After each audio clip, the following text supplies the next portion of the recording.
Hi everyone, so welcome to week 4 of this week's Lent Bible study, and today we're looking at Matthew chapter 12 verses 1 to 14, and I'm just going to do a short summary of this passage. And for you guys, I recommend you guys obviously reading this at some point this week during your own time, and figuring out this passage for yourself as well. But basically, this passage is about how basically the Pharisees confronted Jesus because they broke the Sabbath, because it was against the law to work on the Sabbath, and Jesus and his disciples, they were hungry, so they were just picking out corn to eat from the cornfield. And later on, Jesus was going to healed a man who had a shriveled hand, and it kind of just talks about how Jesus and the Pharisees kind of had how Jesus was kind of successfully challenging the Pharisees from what they were saying, how it was actually against the law what they were doing. But Jesus was kind of coming back with these kind of debates, saying, actually, you're kind of being hypocrites, because how can you tell me not to do good on the Sabbath, and how actually you guys are hypocrites? And that is kind of what this passage is about. One thing that stood out for me whilst reading this passage was how selfless Jesus was. He was willing to break the Sabbath. He was willing to break the law in order to help someone. And it just shows how important we should look after those around us.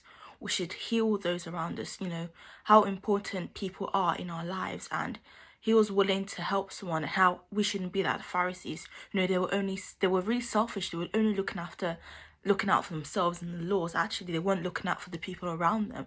And we should be like Jesus in helping those around us, and being more aware of our friends and those who might need help. One of the questions this week's Bible study asked this, and it says, does the fact that we know the good we want to do will annoy some people stop us from doing the good, and how do we overcome our fear of their reaction or their prejudice against the good we want to do?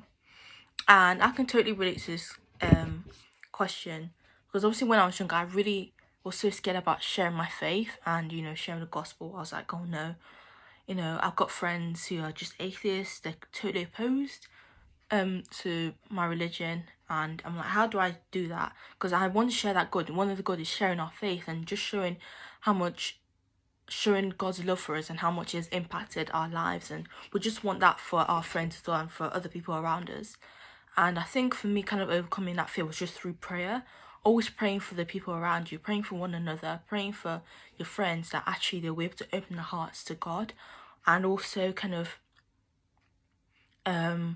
knowing that God's got me. I know what I'm gonna do is gonna result in me having eternal life with God, and seeing, I'm meeting Jesus and spending time with him, and I know that it's gonna happen. So it's just all about keeping at it, always praying for others, praying to God, and just sharing your faith, even though you may receive negative reaction or hate and prejudice, like I said, that we know the God we serve. And just try and be strong and always turn to God in need of prayer and help. And the final thing I want to end on was, it says in the Bible passage, for the Son of Man is the Lord of the Sabbath. And that is so true, because the reason Sabbath was created and why it's here is because God rested on the seventh day. That's why the Sabbath was created. And actually, it always points out to God. It always comes down to God. And it just shows how we should always honour God first before honouring laws and other things that we may have going on. You always put God first.